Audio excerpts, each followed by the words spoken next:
The stagecoach rattled down the dirt road, its wooden wheels creaking in protest as it made its slow descent into the quiet ranch town of Red Creek.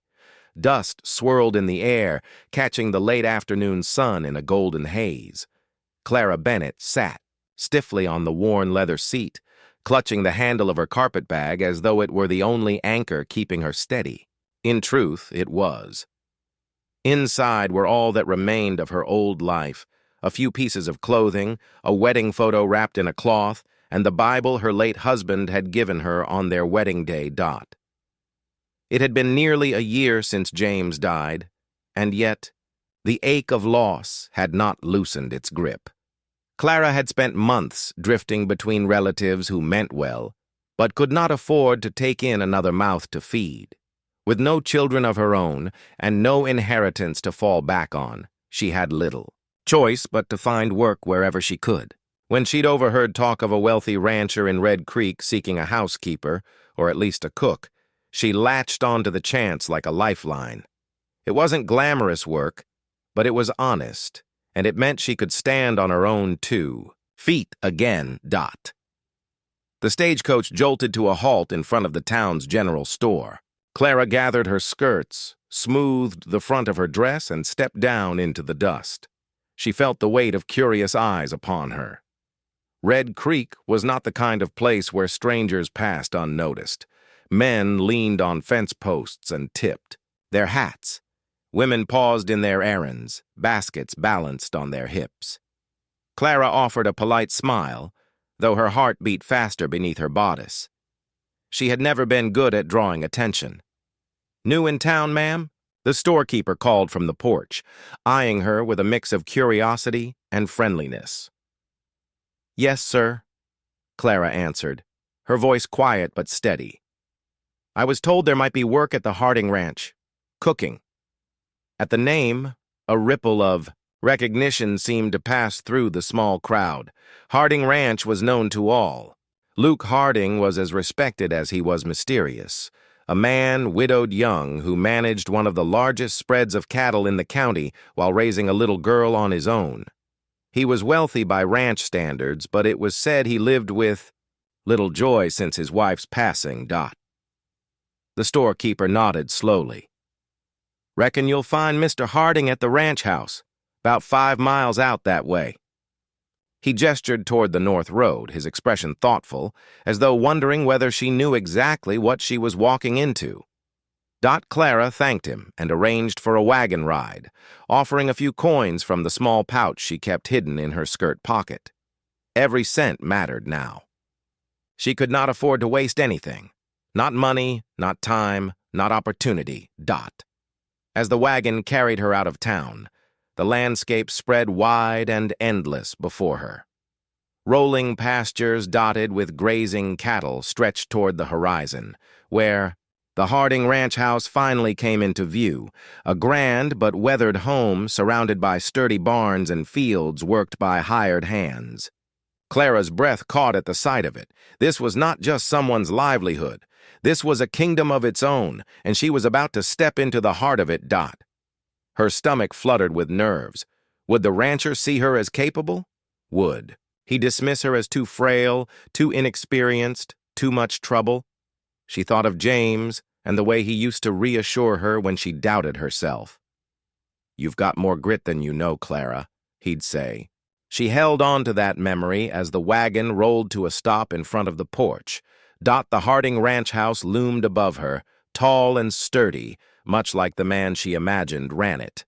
With a deep breath, Clara lifted her chin, clutched her carpetbag tighter, and stepped down onto the gravel path. She was here. Whatever happened next, she would face it head dash on. 4.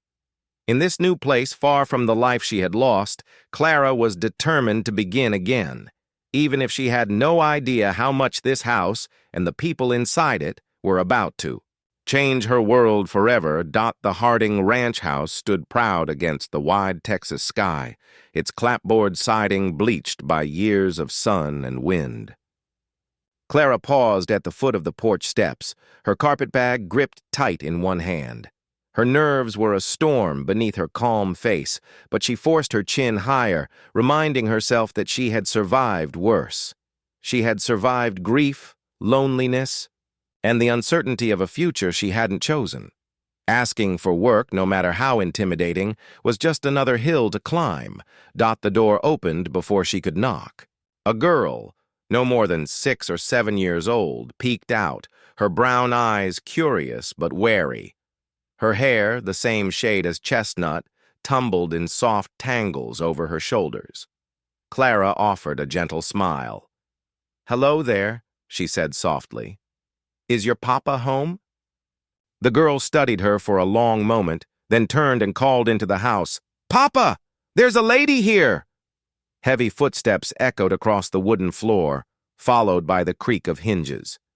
The man who filled the doorway was tall, broad-shouldered, with sun-browned skin and eyes the color of storm clouds.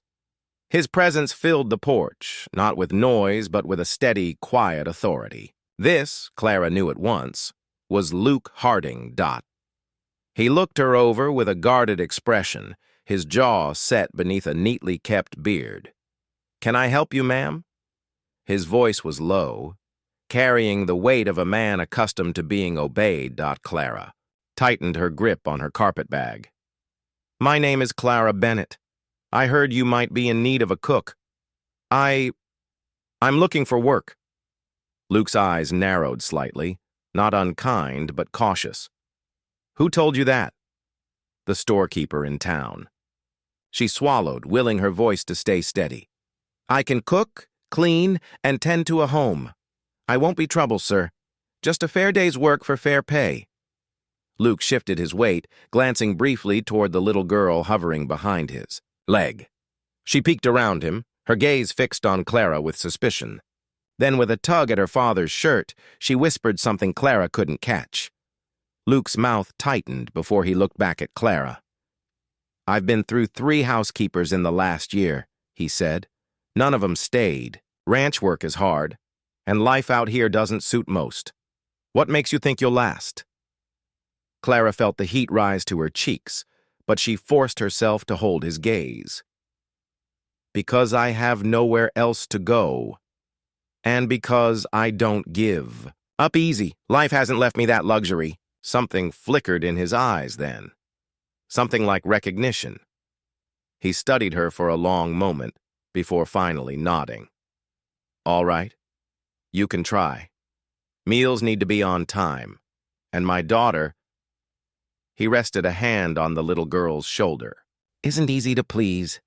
Don't expect her to warm up quick." Clara's smile softened. "That's quite all right. I don't expect anyone's trust without earning it." The girl narrowed her eyes, as though testing whether Clara truly meant it. Then, without a word, she darted back inside. Luke stepped aside, holding the door open. "Come on in, Mrs. Bennett." "Miss Bennett," Clara corrected gently as she stepped into the cool, shadowed entryway. Luke's brows lifted just slightly, but he said nothing more. Instead, he led her toward the kitchen, where the air carried the faint smell of burned bread and blackened stew. Clara set down her bag and surveyed the chaos of pots and pans stacked haphazardly, counters cluttered, and a wood stove cold and unlit. She rolled up her sleeves, a flicker of determination in her chest. "Well," she said with a small breath, "I believe I've found my place to start." Luke watched her quietly, his expression unreadable. But for the first time in a long while, a sliver of hope stirred in the Harding household. The kitchen came alive under Clara's hands. She unpacked flour, lard, and beans from the pantry, grateful that at least the basics were well stocked. The wood stove was stubborn from disuse, but after coaxing the fire with kindling and patience, she had it roaring. The smell of sizzling cornbread soon filled the air, followed by the hearty fragrance of beef stew simmering low in the pot. For the first time since she stepped off the stagecoach, Clara felt like herself again. Cooking was second nature, a rhythm she had clung to during her hardest days of widowhood. The chopping, stirring, and kneading steadied her heart. Each action reminded her that she still had a purpose, even if it was something as simple as putting food on a table. She heard the back door creak open and glanced over her shoulder. Luke Harding stood there, his broad frame silhouetted against the fading daylight. His eyes swept over the tidy kitchen, the fire burning steady, the food on the stove. He said nothing, but the twitch of his jaw suggested a silent approval. "You'll have supper in an hour, Mr. Harding," Clara said, wiping her hands on her apron. He gave a curt nod. "Luke will do." "Luke, then," she said, her tone calm, though his quiet presence made her pulse quicken. The little girl, Maddie, as Clara had heard him call her, entered behind him. Her small hands were smudged with dirt, her dress rumpled, from playing outside. Maddie's brown eyes scanned the kitchen with suspicion before landing on Clara. "What are you making?" she asked, her voice small but edged with challenge. "Beef stew and cornbread," Clara replied warmly. "Do you like that?" Maddie lifted her chin. "Mama used to make biscuits." Clara's heart gave a pang. She knelt slightly so she wouldn't tower over the child. "Biscuits, you say? Well, maybe tomorrow morning we'll see about making some together."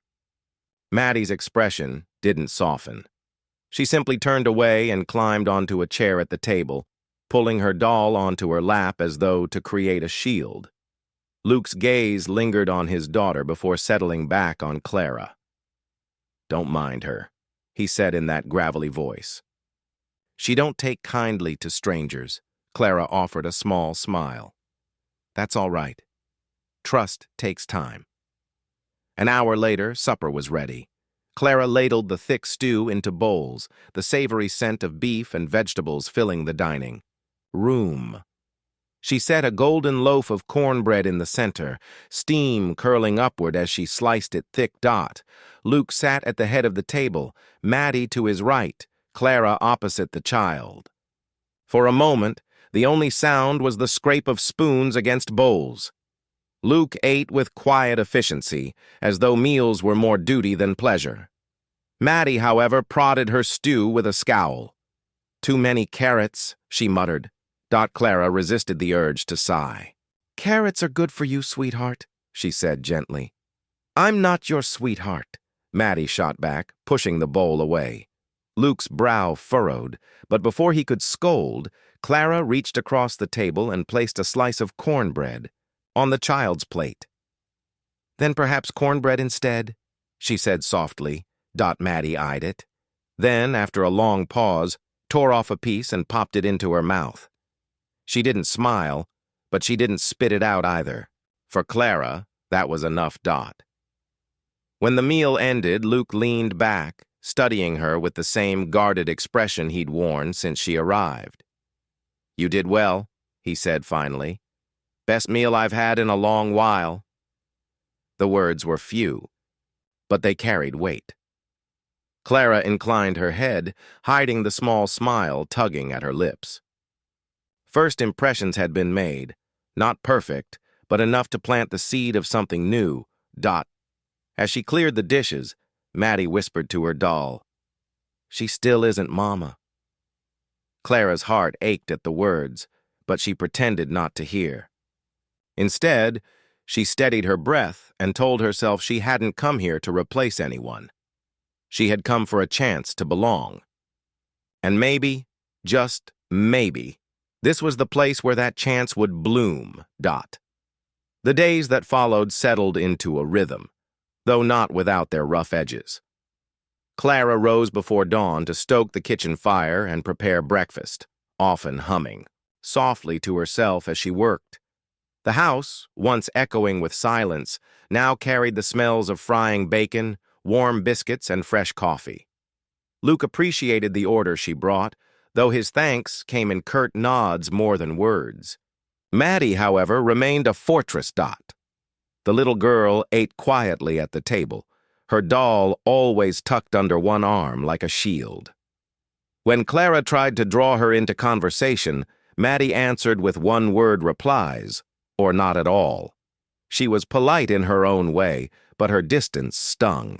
Clara reminded herself daily that Maddie's wariness wasn't cruelty. It was grief, the same kind that had carved a hollow place in her own heart. One morning, Clara decided to try something different. She kneaded dough on the floured counter, while Maddie lingered in the doorway, watching but pretending not to.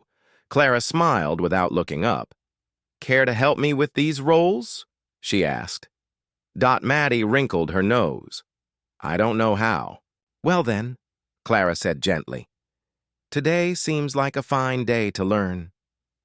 For a long moment, Maddie hesitated, her small fingers tightening around her doll.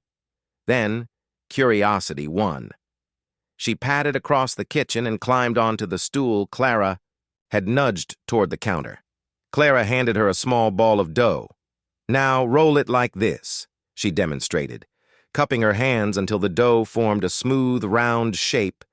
Maddie mimicked her, awkward at first, but then more confident. Soon, 2 rolls sat side by side, one neat, one lopsided. Clara chuckled softly. "Looks perfect to me," she said. Maddie's lips twitched, almost forming a smile, but she quickly ducked her head to hide it.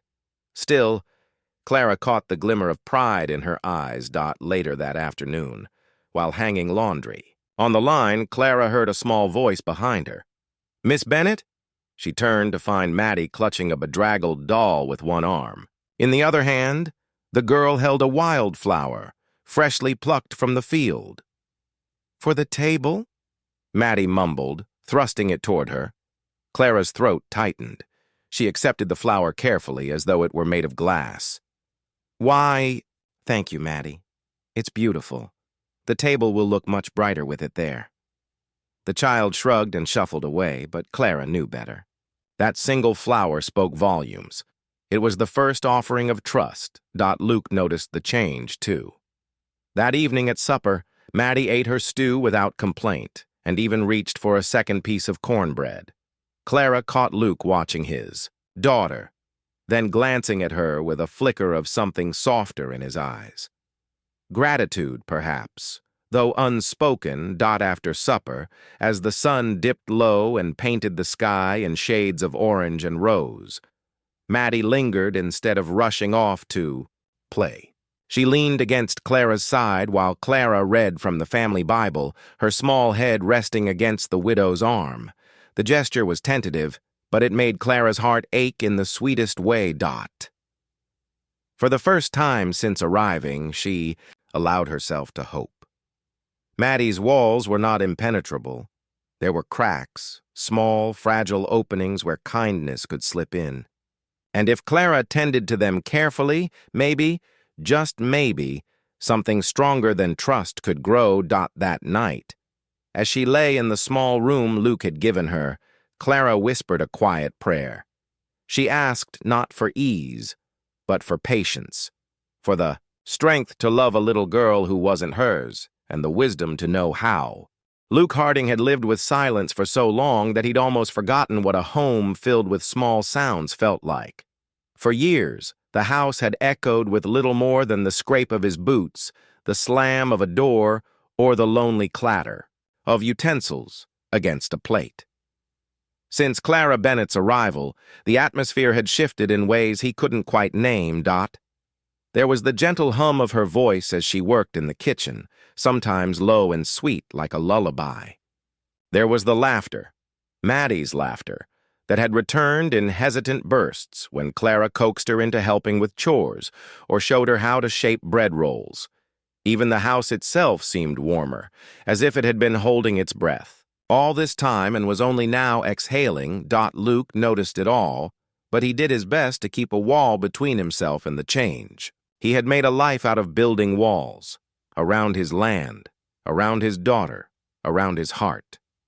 The loss of his wife had taught him that love was a dangerous luxury, one that could be ripped away in an instant, leaving a wound that never fully healed. He couldn't risk that again. Still, he found himself watching Clara more than he cared to admit.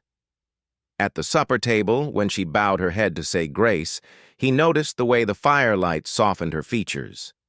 When she worked in the garden with Maddie, her skirts brushing against the rows of beans and squash, Her laughter carried across the yard like music.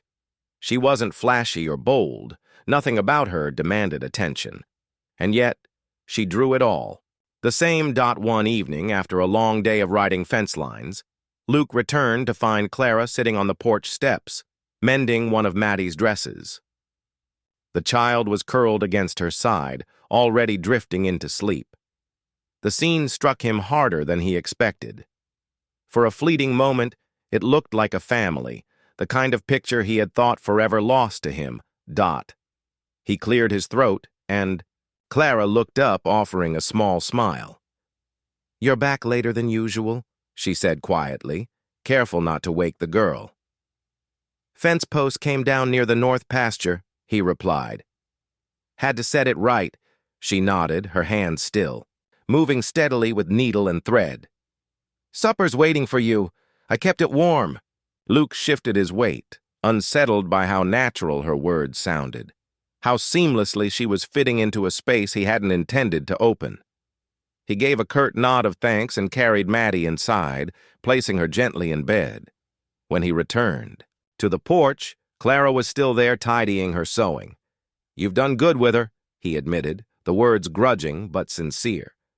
"Maddie hasn't smiled that much in months." Clara looked down at her hands, her expression soft. "She just needs someone to listen. Children carry grief differently, but they still carry it." Luke felt the truth of that settle heavy in his chest. He crossed his arms, leaning against the porch post. "You should know, I don't expect you to do more than cook and keep the house in order. Maddie's my responsibility." Clara met his gaze then, steady and unflinching. "I know she's yours. I would never try to take her from you. But if I can ease her burden a little, well, I can't stand by and do less." For a long moment, Luke said nothing. Her words stirred something deep inside him, something equal, parts longing and fear.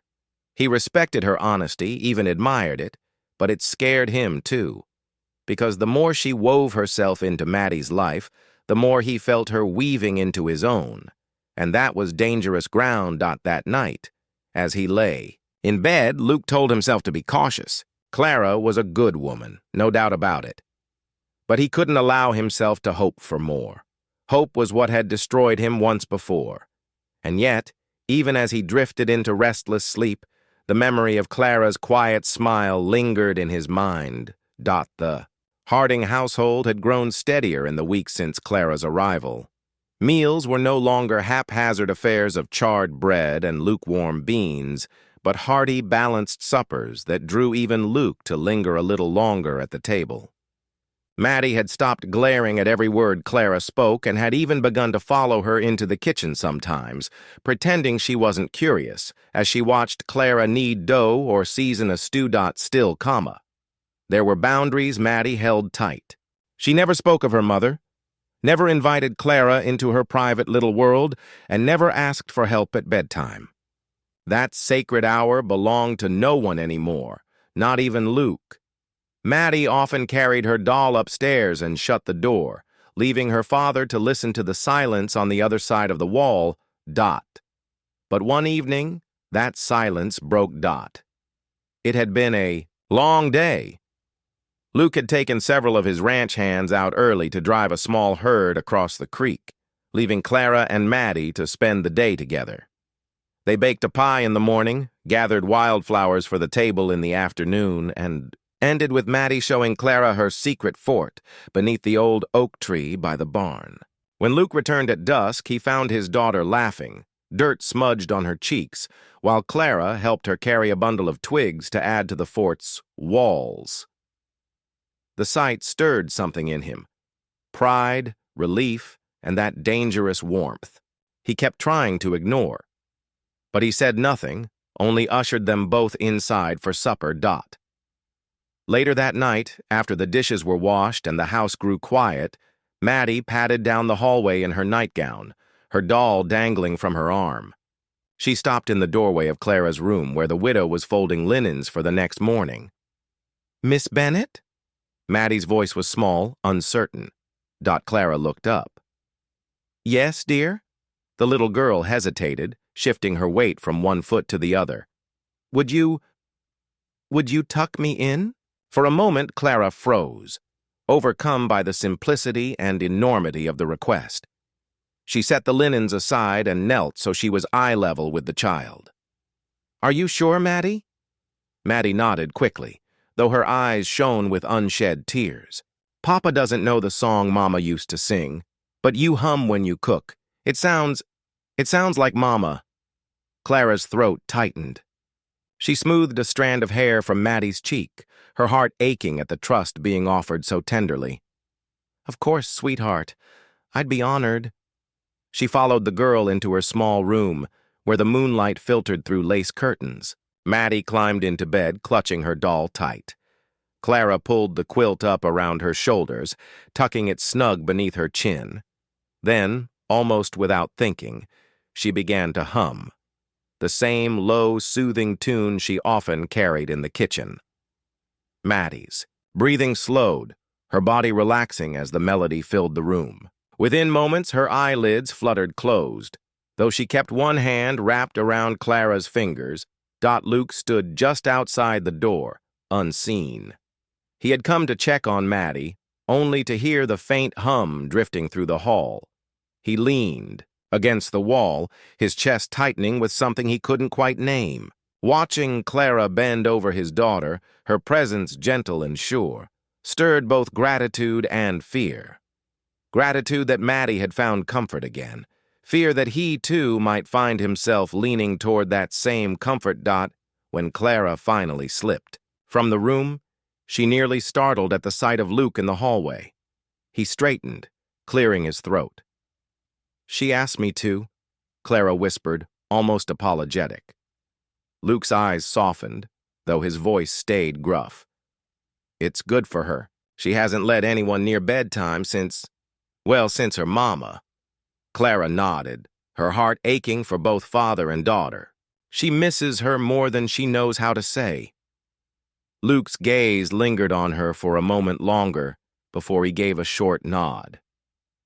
Thank you, he murmured, the words rough but sincere. Before retreating down the hall, Clara pressed a hand to her chest, steadying herself. Tonight had changed something, not just for Maddie, but for all of them. And she knew deep down the walls around this family were beginning to crack. The days that followed Maddie's nighttime request unfolded with a quiet but unmistakable change. It was as though a door had been nudged open, letting in a breeze that carried warmth back into the Harding household. Maddie still clutched her doll tightly and still bristled when strangers came near, but with Clara her guard began to soften. Mornings became their time together. Clara rose early to stoke the kitchen fire, and more often than not, Maddie padded down the stairs barefoot, rubbing sleep from her eyes. At first, she only lingered at the table, watching as Clara kneaded dough or stirred porridge. But soon, she began to ask questions. Why do you cut butter into little pieces before you mix it with flour? Why do you hum when you stir? Why do biscuits puff up? Clara answered each question patiently, delighting in the child's curiosity. One morning, Maddie even rolled out her own biscuit dough, her small hands clumsy but determined. When her lopsided creation came out of the oven golden brown, she beamed with pride. Clara praised it as though it were a queen's feast, and Maddie's smile lingered for the rest of the day. Afternoons on the ranch gave them new opportunities. Clara helped with the garden, tending beans and squash under the hot sun. Maddie tagged along, pretending to water plants but mostly splashing herself. Clara didn't scold. She laughed, and soon Maddie laughed too, the sound bubbling free in a way Luke hadn't heard in years. One day, Luke returned from riding the fence line to find Clara and Maddie sitting in the shade of the oak tree, stringing wildflowers together. Maddie proudly wore a crown of daisies, while Clara tucked blossoms into her own braid. The sight struck him with such force that he paused, reins slack in his hand. His daughter looked happy, Not just content, but radiant, her face lifted in joy. And Clara, seated beside her, looked like she belonged there, as though she had always belonged. That evening, supper felt different. Maddie chattered about the day, describing her flower crown and the castle she and Clara were building out of sticks. She barely touched her food for all the talking, and Luke found himself smiling quietly at her excitement. Clara listened attentively, nodding, encouraging the girl to share more. Luke caught himself watching Clara more than once. She never tried to take over, never pushed herself forward. Instead, she slipped into their lives with a gentle hand, steady and patient, until it was hard to remember the house without her presence. Still, he guarded his heart. At night, when the house grew quiet and the fire burned low, he reminded himself of the risks. Clara was a widow, carrying her own grief. He was a man who had already loved and lost, and Maddie, dear, fragile Maddie, was finally healing. What if letting Clara in only meant opening the door to more loss? But despite his caution, Luke couldn't deny what he saw. His daughter's laughter was back. His home no longer echoed with emptiness. And Clara, with her gentle touch and steady strength, was at the center of it all. One night, after Clara had tucked Maddie in, Luke found himself lingering at the bottom of the stairs. When she descended, her skirts brushing the wooden steps, she met his gaze. "She's coming back to herself," Clara said softly. Luke nodded, his throat tight. "Because of you?" Clara shook her head. "Because of love. That's all children really need." Her words stayed with him long into the night. A bond was growing, not just between Clara and Maddie, but between all three of them. And though Luke tried to resist it, a part of him longed to stop resisting and simply let it be. For a while, life on the Harding ranch felt almost easy. Clara had slipped into the rhythms of the household so naturally that even the ranch hands noticed. The men no longer joked about their boss living on burned beans and dry bread. Instead, they praised Clara's cooking and teased Luke that he ought to be careful or he'd never let her go. Luke brushed off the comments, but every jest struck a chord he didn't want to examine too closely. But harmony is a fragile thing, and both Clara and Luke carried ghosts that refused to stay buried. It began with a letter. Clara received it one afternoon when the post rider came through. She took it quietly to her small room, but Luke caught the way her hands trembled as she unfolded the paper. That evening she seemed distant, her smile a shade too thin, her laughter forced. Maddie noticed, too, asking, "Are you sick, Miss Bennett?" "No, darling," Clara said, brushing it off. "Just a little tired." But Luke knew better. Later, when the house had grown quiet, he saw her on the porch, the letter clutched in her lap as tears glistened in her eyes. He wanted to ask, but he stayed back, leaning against the doorway instead. He understood the language of grief. Sometimes, words only made it heavier. The letter was from James's sister, reminding Clara of the anniversary of his death and urging her to visit his grave. Clara folded the paper carefully, pressing it to her chest. Though she had begun to find comfort in the Harding ranch, the pain of her loss remained sharp. She wondered if it was fair, to James, to herself, to Luke and Maddie, for her heart to feel pulled toward this new life. Was moving forward a kind of betrayal? Luke wrestled with his own shadows. Watching Clara care for Maddie stirred memories of his late wife, Emily. She had been soft-spoken, gentle, quick to laugh, and the ache of her absence still gnawed at him. At night, when he saw Clara's figure moving through the lamplight, a part of him felt guilty, as though loving again meant erasing Emily. He knew it wasn't true, but grief had never been logical. The tension grew quietly between them. Clara grew more careful, less open, fearing she was stepping too far into a role that wasn't hers to take. Luke grew more reserved, afraid of allowing feelings he couldn't afford. Maddie sensed it all, though neither adult said a word. The girl clung tighter to Clara's hand, afraid that the warmth she had found might vanish again. One evening, as Clara tucked Maddie into bed, the little girl whispered, "You won't leave, will you?" Clara's throat tightened. She stroked Maddie's hair, unable to give the firm promise the child longed for. "I'll stay as long as I can, sweetheart." The vague reply haunted her. After Maddie fell asleep, Clara lingered by the window, looking out over the darkened ranch. She had come here for work, nothing more. But now her heart was entangled. In Maddie's laughter, in Luke's steady presence, in the fragile hope of family.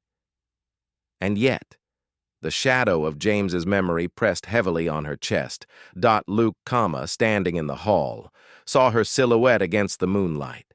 His own heart warred with itself. He wanted to step closer, to tell her that healing didn't mean forgetting, that Emily would have wanted Maddie to have love again. But the words stuck in his throat. That night, both Clara and Luke lay awake, each battling ghosts from their past. Neither knew how to reconcile love lost with love waiting at their doorstep. And though the ranch was quieter than it had been, in months, the silence this time felt heavy, not empty, but filled with unspoken fears. The first sign came in the morning when Maddie didn't come down for breakfast. Clara had already laid out warm biscuits and gravy, the kitchen filled with the rich smell of coffee, but the little girl's chair sat empty. Clara climbed the stairs, a flicker of unease tightening her chest. She found Maddie curled under the quilt, her cheeks flushed red, her small body trembling despite the warmth of the room. "Sweetheart?" Clara whispered, pressing a hand to her forehead. Heat radiated against her palm. Maddie's skin burned with fever. Panic surged, but Clara steadied herself. She had seen sickness before. James's long illness had taught her how fragile life could be. But this was different. This was a child. Luke's child, who had only just begun to laugh again. She hurried downstairs. "Luke!" He came at once, his boots pounding against the floor. One look at Clara's face and his own hardened. "What's wrong?" "It's Maddie. She's burning up." Luke didn't hesitate. He took the stairs 2 at a time, Clara following close behind. He knelt by his daughter's bed, his big hands trembling as he brushed damp hair from her forehead. Maddie stirred, whispering, "Papa," before sinking back into restless sleep. Luke's jaw clenched. "I'll ride for the doctor." "You should," Clara said, already moving to fetch cool water and cloths. "I'll stay with her." The hours that followed were a blur of worry. Clara bathed Maddie's forehead with cool cloths, coaxed sips of water past her lips, and hummed softly to soothe her. Luke returned with the doctor, a weary man who examined Maddie and left medicine, assuring them it was likely a fever that would pass with care. Still, fear lingered heavy in the air. That night, Luke sat at the bedside, his shoulders bowed as though carrying the weight of the world. Clara stayed too, refusing to leave Maddie's side. When the child stirred fitfully, Clara smoothed her hair and whispered comfort until she settled again. Luke watched in silence, his throat thick with emotion. "Why are you doing this?" he asked finally, his voice low and raw. Clara looked up, meeting his eyes. "Because she needs me. Because you need me." The words slipped out before she could stop them, but she didn't take them back. They were true. Luke leaned back in his chair, running a hand over his face. "I swore I wouldn't let anyone in again. Not after Emily. Loving someone, it nearly destroyed me." Clara's own heart ached at the confession. "I know that pain. I thought my life ended the day James died. But love doesn't disappear. When someone's gone, it changes us. And maybe it asks us to be brave again." Their eyes held across Maddie's sleeping form. For the first time, Luke didn't look away. He saw the depth of Clara's grief, but also her strength. Her willingness to risk her heart again. As dawn broke, Maddie's fever broke with it. The flush faded from her cheeks, replaced by the soft glow of sleep. When she finally opened her eyes, whispering, "Papa? Miss Bennett?" Both Luke and Clara nearly wept with relief. Luke took his daughter's hand, his voice rough. "We're here, darling. We're right here." Clara squeezed Maddie's other hand, her own tears spilling freely. In that moment, something shifted, something permanent. The fear, the walls, the ghosts of the past, they no longer held the same power. Luke looked at Clara then, gratitude and something more shining in his eyes. He realized with absolute clarity, he didn't just need a cook to keep the house. He needed this woman, with her quiet courage and boundless heart. He needed her for Maddie, for himself, for the family he had thought forever lost. And though neither spoke the words aloud, both knew. Life on the Harding Ranch would never be the same. Maddie's fever passed, leaving her weak but smiling, her small hand curled trustingly around Clara's as she rested in bed. For days, Clara hardly left her side, keeping watch with the patience of a mother who had been waiting her whole life for someone to need her this deeply. Luke was there, too. Quiet, steady, his large frame bent over the chair that never left, the child's bedside. Together they kept vigil, and together they celebrated when Maddie's laughter returned, soft at first, then bright and unrestrained. Clara had thought her heart couldn't stretch any further. Yet every time Maddie leaned against her, every time Luke's eyes softened in gratitude, she felt her soul expanding, making room for something she had thought she would never dare to feel again. Belonging. The turning point came one evening, a week after Maddie's recovery. Clara was in the kitchen pulling warm biscuits from the oven when Maddie slipped in, her doll hanging forgotten at her side. "Miss Bennett?" the girl asked, her voice hesitant. "Yes, sweetheart," Clara said, brushing flour from her hands. Maddie shuffled closer, twisting her fingers in her nightgown. "Do you think maybe I could call you Mama?" The world seemed to still around Clara. Tears pricked her eyes as she knelt down, bringing herself level with the little girl. "Only if you want to, Maddie. Only if it feels right to you." "It does," Maddie whispered. "I don't remember Mama's face much anymore, but when you tuck me in, it feels like her." Clara gathered the child into her arms, holding her as tightly as she dared. "Then I would be honored," she murmured into Maddie's hair, her tears wetting the child's crown. When Luke found them a few minutes later, his breath caught. Maddie was nestled in Clara's embrace, her eyes shining with a peace he hadn't seen in so long. Clara looked up at him, her expression full of both vulnerability and quiet strength. Luke crossed the room slowly, his boots silent on the wooden floor. He crouched beside them, brushing a strand of hair from his daughter's cheek. "Is that true, darling? You called her Mama?" Maddie nodded, smiling shyly. "She tucks me in right, like Mama used to." Luke's chest tightened. He met Clara's gaze then, and in her eyes he saw not only love for Maddie, but something more. Something that reached out to him, asking for trust, for courage, for a future. That night, after Maddie had gone to bed, Luke lingered on the porch, where Clara stood, her arms wrapped around herself against the cool night air. The sky stretched wide above them, stars glittering like scattered diamonds. "I reckon I owe you more than I can ever say," he began, his voice rough with emotion. "You owe me nothing," Clara replied softly. "Maddie has given me more than I ever dreamed of." Luke hesitated, then stepped closer. "Clara, I told myself I couldn't risk loving again. Losing Emily near tore me in two. But seeing Maddie laugh again, seeing you in this home, it feels like God's handed me a second chance. And I'd be a fool not to take it." Clara's breath hitched. She had longed to hear those words, but had feared them too. "You're sure," she whispered. "This isn't just gratitude?" Luke shook his head, his gaze steady. "No, it's more than gratitude. It's love, plain and simple." The words wrapped around her like a promise, filling the empty spaces in her heart.